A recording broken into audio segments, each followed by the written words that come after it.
अब मेरा अनुरोध है जालो राजस्थान से हमारे साथ जुड़े माय भारत वॉलंटियर श्री सुनील कुमार केला जी से कि वे अपना अनुभव माननीय प्रधानमंत्री जी के साथ साझा करें। आदरणीय प्रधानमंत्री सुनील जी जी, राम राम नमस्ते। Sir. Ram Ram sir, Ram Ram sir. Ram Ram. Sunil ji बताइए, पहले अपने बारे में बताइए और फिर आपने कहां और किस गांव का दौरा किया उसके विषय में जरा बताइए। आदरणीय प्रधानमंत्री जी, हूँ सुनील रमेश कुमार केला, राजस्थान री गौरवशाली धरती सु एक माय भारत वॉलेंटियर रहा। અને આપણો ઘણો ઘણો આભાર વ્યક્ત કરા હા कि आपने मारे जड़ा कितना युवा ने सीमावर्ती गांव में जाननो देखनो ओथाली चीज रो महसूस करनो अवसर नो। सर्वप्रथम आदरणीय प्रधानमंत्री जी, मैं आपको धन्यवाद देना चाहता हूं भारत के सारे युवाओं की तरफ से कि पीएम इंटर्नशिप योजना के तहत आपके जो दूरस्थ गांवों में जो मेरे जैसे जरूरतमंद युवा हैं उनके लिए एक बहुत बड़ी अपॉर्चुनिटी उसमें निकली है और साथ में हमें लाभ मिला इस विकसित वाइब्रेंट विलेज प्रोग्राम का। मैं राजस्थान के एक सीमावर्ती गांव से हिमाचल प्रदेश के धारचांगो उपरेला गांव में गया था। जी नहीं, आप पढ़ाई क्या करते हैं, क्या प्रवृत्ति क्या करते हैं, इसके साथ जुड़ने का अवसर कब से आया? इस कार्यक्रम के पहले कोई कार्यक्रम किया था क्या माय भारत में? आदरणीय प्रधानमंत्री जी, इससे पहले मैं अपने यूथ पार्लियामेंट के अंदर जा चुका हूं एक बार और इसका जो अवसर है मुझे माय भारत पोर्टल से मिला। जब मैंने रजिस्ट्रेशन किया तो मेरे सीधे मेल आईडी और फोन पे मैसेज आया कि एक विकसित वाइब्रेंट विलेज नाम का प्रोग्राम होने जा रहा है जिससे आप सीमावर्ती गांवों का दौरा कर सकते हैं। तो मुझे लगा कि इसमें मेरे लिए और मेरे जैसे अनेक युवाओं के लिए बहुत बड़ी एक अपॉर्चुनिटी है कि वो वहां पे जाएं और अपने भारत को गहराई से समझें।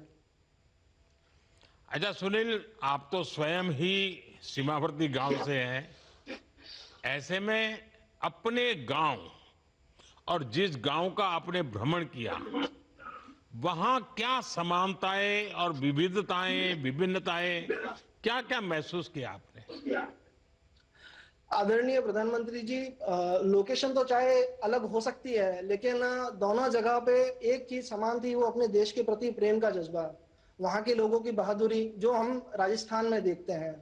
दूसरी चीज, वहां पे उन लोगों का जो अपनापन है, जो डाउन टू अर्थ वहां के लोग हैं, उन्होंने जिस तरह से हमारा स्वागत किया, हमें वहां पे रखा, वहां का खाना खिलाया और ये सारी चीजें हमें समानता की तरफ दिखती है। और विभिन्नता है तो ये है कि हम 50 डिग्री सेंटीग्रेड से निकल करके सीधे हिमाचल के 0 डिग्री सेंटीग्रेड के अंदर गए हैं तो लगा कि लाइफ का सीन किसी ने बदल दिया हो, लेकिन उन लोगों ने हमें ऐसा रखा कि हमें लगा ही नहीं कि हम अपने परिवार से सैकड़ों किलोमीटर दूर आए हुए हैं।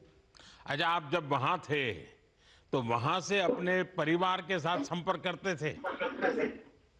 जी माननीय प्रधानमंत्री जी, हमने लगभग समझे कि रोज का ही था। हमारे जहाँ कैंप लगा हुआ था वहां से घर पे वीडियो कॉल करके और घर वालों को बताते थे कि ये हमारे पास से जहाँ हम होम स्टे में रुके थे उसके पीछे जो नदी बह रही थी सतलुज, तो उसका व्यू हम रोज अपने घर वालों को बताते थे कि ये व्यू है। यहाँ की जो प्राइमरी स्कूल्स हैं उनके बारे में बताते थे कि कैसी पढ़ाई चल रही है वहाँ पे। वहाँ के जो जन औषधि केंद्र हैं, अस्पताल है, वहाँ का हमने बताया। जो खेल मैदान थे, जब वहाँ खेलने गए थे टूर्नामेंट, तो उसके बारे में हमने अपने घर पे वीडियो कॉल से बताया। वहां से अपने दोस्तों को कोई फोटो वोटो भेजी थी क्या?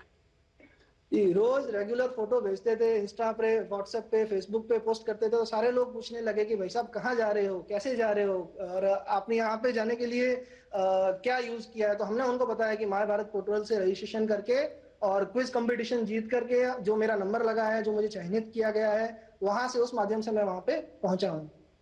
सुनील जी कहते हैं कि भ्रमण से भ्रम मिटते हैं, भ्रमण से भ्रम मिटते हैं। मैं ये योजना चाहता हूं कि भारत के बॉर्डर विलेजों को लेकर आमतौर पर जो लोगों के मन में भ्रम होते हैं, आपको भी शायद जाने से पहले रहे होंगे, आपको अगर कोई पूछे कि भाई वहां जाने के बाद पहले की आपकी सोच, पहले के जो भ्रम थे, उसमें क्या क्या भ्रम मिटे होंगे? आदरणीय प्रधानमंत्री जी, जब हमारी ब्रीफिंग नहीं हुई थी तब तक हमें ऐसा लगा कि हम वहां जाएंगे तो रास्ते कैसे होंगे वहां पहुंचने के लिए, वहां पे रहने के लिए जगह कैसी होगी, खाना कैसा मिलेगा, लाइट होगी या नहीं होगी, हमारा फोन चालू होगा कि नहीं होगा, ये सब चीजें बहुत सारी हमारे दिमाग में थी। क्योंकि ऑनलाइन जितने भी हमने आज पुराने वीडियो देखे हैं तो उसमें हमें ऐसा लगा कि वहां पे सुख सुविधाएं बाकी भारत से अलग है। क्योंकि चूंकि मैं राजस्थान से रहता हूँ और एक बड़ा स्टेट है, बड़ा राज्य है, यहाँ लोग भी बहुत है और बाहर से लोग आते भी बहुत है। तो मुझे लगा कि बॉर्डर विलेज जो पहाड़ों के बीच में आया हुआ गांव है वहां पे जाके कैसा होगा, लेकिन जब मैं वहां पे पहुंचा तो वहां की सड़कें हमारे राजस्थान की सड़कों को टक्कर दे रही थी। और जिस ड्राइवर भैया के साथ हम गाड़ी में बैठ के जा रहे थे तो उन भैया ने हमें बताया कि आप जिस गाड़ी में अभी बैठ के गाने सुनते हुए मजे से जा रहे हो, यहाँ पे कुछ समय पहले तक खड्डे ही थे, बड़ी गाड़ियां आ जा नहीं सकती थी, और अब इतने शानदार हाईवे बन रहे हैं कि हमारे घर के बाहर ही सड़क आ रही है। क्योंकि हम 3 दिन बेस कैंप में रहे थे और वहां से निकल करके हमारी जो ब्रीफिंग हुई और उसके बाद हम वहां से निकल करके जहाँ अपने अपने गांव में जा गए, जैसे मैं चांगो गांव में गया था, तो उस गांव तक के लिए हमें जो मन में कल्पना थी कि हम जाएंगे, जहां तक रास्ता जा रहा है वहां तक गाड़ी में जाना है और फिर उतर करके ट्रैकिंग करके और हम अपने गांव जाएंगे। तो जैसे ही हमारी आंख खुली उस बस में से, गाड़ी में से, तो हमने देखा कि हमारी जो बस रुकी हुई है वो जस्ट हमारे होम स्टे के बाहर ही रुकी है। तो वो कभी हमने विचार नहीं किया था। वहाँ के बुजुर्ग बताते हैं कि माननीय प्रधानमंत्री मोदी जी आपके ही समय में उन्होंने आजादी के बाद पहली बार वहां से बिजली से बल्ब जलते हुए देखा है। उससे पहले जब भी अंधेरा होता था तो वो अपने घर से बाहर नहीं जाते थे।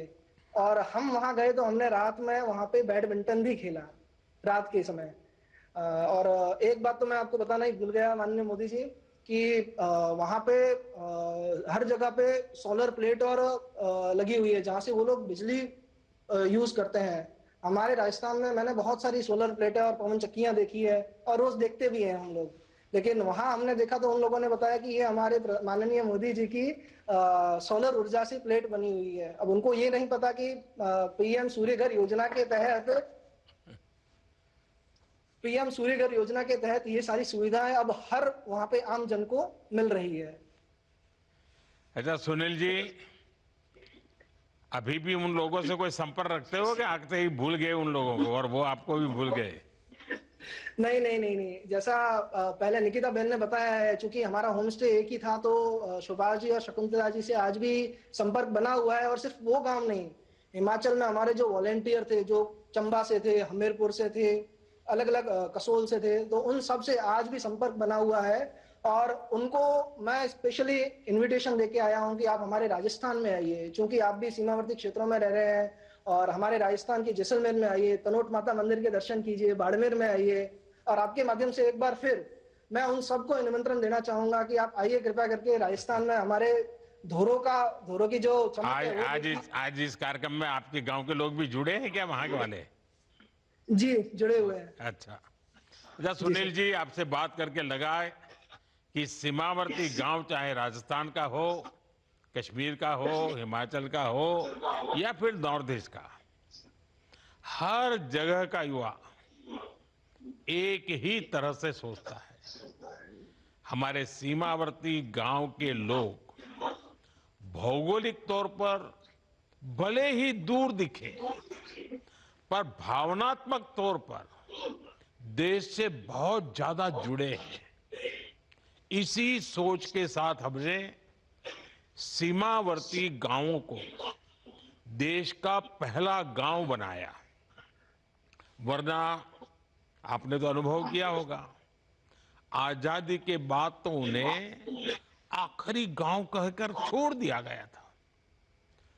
Those who were last in priority earlier are now the first.